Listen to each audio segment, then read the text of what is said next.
Cher Montagnoland, l'année 2024 qui vient de s'achever sera certainement une année historique de par son lot d'événements majeurs et d'accélération des dérèglements de tout ordre.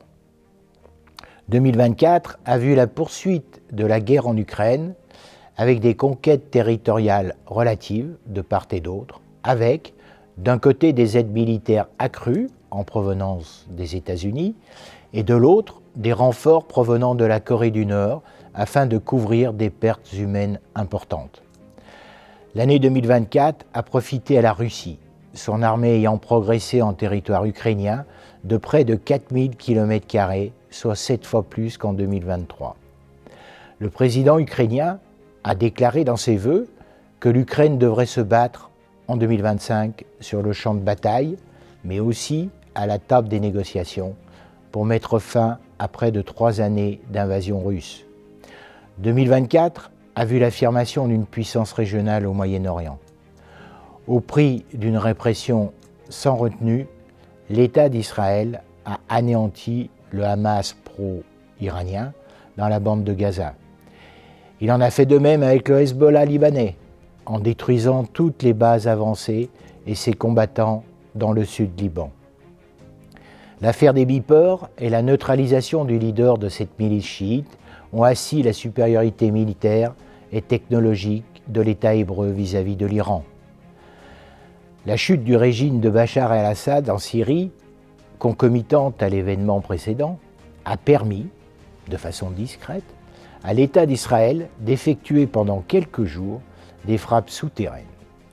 Ces frappes ont été qualifiées par les experts comme étant les plus importantes depuis une décennie et technologiquement comparables à des tremblements de terre sectorisés.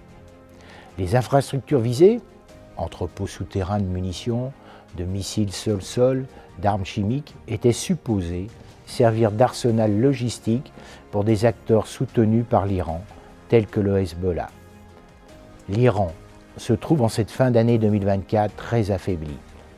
Les États du Golfe, qui sont des musulmans sunnites, respirent.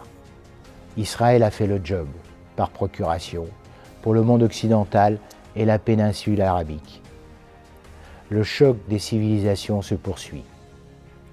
L'année 2024 a vu aussi des déstabilisations de démocratie, avec des ingérences de grandes puissances que sont la Chine, la Russie, par le jeu des réseaux sociaux.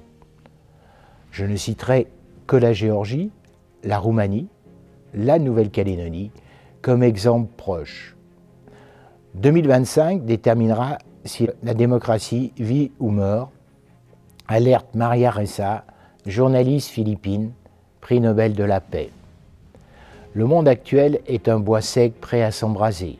La désinformation numérique est une allumette qui pourrait mettre le feu. Et si l'ère des autocrates et des dictateurs ne faisait que commencer. En novembre 2024, l'élection aux États-Unis de Donald Trump, désigné personnalité de l'année par le magazine Time, devrait être génératrice d'une accélération de l'histoire du monde. Sa prise de fonction, le 20 janvier 2025, devrait fortement influencer l'histoire de l'Ukraine, du Moyen-Orient, de Taïwan, mais aussi fortement marquer l'économie mondiale. La capacité de la Chine à rebondir est une autre inconnue. De même, à la Bérarde en Isère, à Mayotte ou à Valence en Espagne, il serait réducteur d'attribuer la gravité des dégâts matériels et humains au seul changement climatique. Les aménagements humains ou l'absence d'application de règles ont contribué à la gravité des catastrophes vécues. Sachons en tirer des leçons pour le futur. En France, l'année 2024 restera dans les mémoires comme une annus horribilis, sans doute l'une des pires de la Ve République, avec 4 chefs de gouvernement différents en un an, pas de budget, une kyrielle de lois en souffrance. La France apparaît, au sortir de l'année, comme un pays sans cap et réduit à l'immobilisme. Cela semble si loin. Pour ses vœux aux Français le 31 décembre 2023, Emmanuel Macron avait assuré que 2024 serait l'année de la détermination, de l'efficacité et des résultats. Quel bilan tirer de l'année écoulée? Les Jeux Olympiques et la réouverture de Notre-Dame de Paris, deux événements planétaires ayant consacré la victoire du volontarisme politique, sont à mettre au crédit du président de la République. Mais derrière ces deux citadelles, un champ de ruines politiques. La France vaut bien mieux que sa classe politique du moment, comme le défend Jacques Attali. Les Français ne se reconnaissent pas dans ces grands élus. Ils savent que celui qui parle le plus fort n'a en général que ses cris et ses insultes comme argument. Les Français travaillent, créent, innovent. Ils aiment la vérité, l'effort, les sciences, la littérature, les arts. Ils aiment bâtir des projets avec d'autres qui ne leur ressemblent pas. Ils souhaitent aussi que leurs élus trouvent des compromis, comme eux, dans leur vie privée et professionnelle. Ce décalage entre les débats parlementaires et la réalité du pays crée un malaise profond. Emmanuel Macron, lors de ses vœux du 31 décembre 2024, a reconnu que la dissolution a apporté davantage de divisions à l'Assemblée que de solutions pour les Français. Souhaitons que notre nouveau Premier ministre, François Bayrou, homme centriste, puisse, avec les poids lourds de son gouvernement, gouverner la France pour le bien des Français et des générations futures. Le cyclone Chido s'est invité ce 14 décembre dans l'agenda de la France et de notre Premier ministre. Pas de Pau. Mayotte si loin et soudain si proche. Cet archipel français dans le détroit de Mozambique, département de surcroît, a été ravagé en quelques heures par un cyclone à la trajectoire imprévisible. Le département le plus pauvre de France, le plus inégalitaire, en proie à une immigration non contrôlée depuis les îles voisines des Comores, a été impacté de façon lourde, tant dans les infrastructures publiques que privées. 37% de la population active est au chômage et 40% des Mahorais vivent avec moins de 160 € par mois, le seuil de pauvreté locale. Cet archipel ne pourra être reconstruit sans traiter la question migratoire. Mayotte debout. Le gouvernement s'est engagé à rétablir l'électricité partout sur l'île d'ici le 31 janvier et dans l'urgence, les fonctions vitales de ce département. Une loi spéciale devrait être votée et promulguée rapidement pour cadrer juridiquement la reconstruction de ce bout de France. Afin de s'associer à l'élan de générosité, les collectivités peuvent verser des dons à un fonds de concours d'État spécifique, existant et déjà actif. Notre commune y souscrira, comme cela a été fait pour la catastrophe de la Bérarde en Isère, sous couvert du département. Nous pouvons aussi soutenir Mayotte en faisant un don à titre individuel, soit à la Croix-Rouge, soit à Solidarité Internationale, ou sur le site gouvernemental donchido-préfecture@mayotte.gouv.fr. Du côté de notre territoire, l'année 2024 a vu l'abandon par l'État du projet du barrage sur le Rhône entre les communes de Loyette et de Saint-Romain-de-Jalionnas. L'année 2024 sera riche en actualité pour l'aménagement de notre territoire.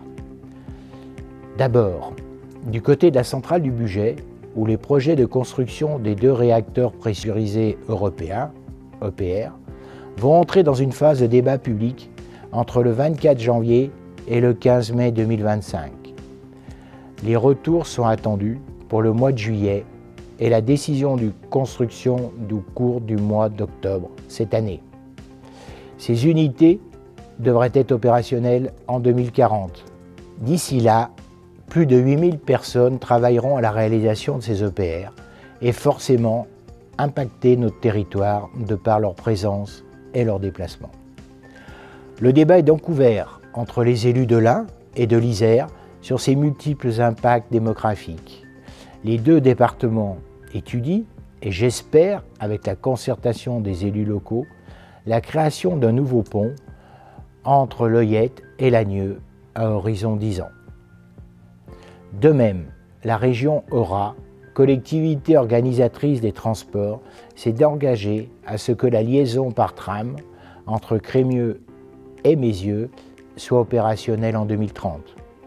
Les études sont en cours et les modalités financières vont certainement être en débat cette année entre les différentes collectivités.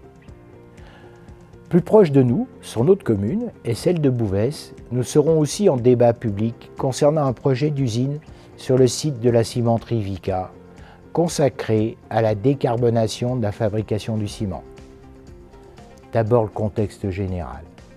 Afin de limiter le réchauffement planétaire à 1,5 degré, conformément à l'objectif de l'accord de Paris, il convient de réduire les émissions de gaz à effet de serre de 45% d'ici 2030 et d'atteindre l'objectif de zéro émission nette d'ici à 2050.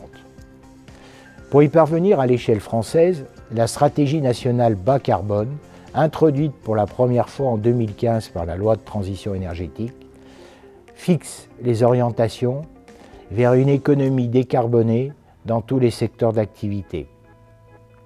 En 2023, des contrats de transition écologique ont été engagés, dont celui du groupe cimentier Vicat à Montalieu-Vercieux. Ce projet, Rhône Décarbonation, englobe le projet en lui-même, le raccordement électrique spécifique depuis la centrale de Cray, la réalisation locale d'un pipeline spécial carbone pour rejoindre un pipe existant entre Fos-sur-Mer et Strasbourg. Le projet réunit 4 maîtres d'ouvrage, Vicat, SPSE, LNJ, RTE. Je me permets de rappeler que le gaz carbonique, CO2, n'est pas inflammable et se transportera sous forme comprimée, basse pression, afin d'être liquéfié à Fos-sur-Mer. Les modalités du débat public seront connues en février et ce débat autour de réunions à thème devrait démarrer en mars ou avril de cette année. L'investissement se monte à 250 millions d'euros. Cet investissement contribuera à notre projet de territoire défini en 2022 par notre communauté de communes, les Balcons du Dauphiné. Aujourd'hui, cette collectivité a pris sa place comme acteur du quotidien, auprès des habitants et des communes. Mais au-delà, elle est également le lieu où l'on voit plus loin pour définir ensemble nos ambitions et notre avenir en commun. 2024 a surtout été consacré en matière de réflexion à un schéma de mutualisation entre les communes et la communauté de communes, afin d'améliorer notre fonctionnement actuel et de le rendre plus efficient et plus solidaire en cas de problème. Le projet a été adopté le 19 décembre 2024. Cela va des services à la population, à la gestion du patrimoine, en passant par le secrétariat de mairie, l'urbanisme, les déplacements, etc. Les équations financières sont en cours d'analyse et d'ajustement pour des engagements réciproques contractualisés d'ici le mois d'octobre de cette année.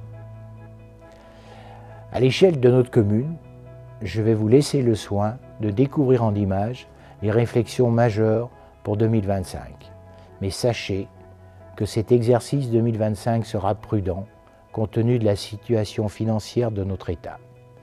Il ne manquera pas de nous mettre à contribution pour réduire son déficit et sa dette abyssale.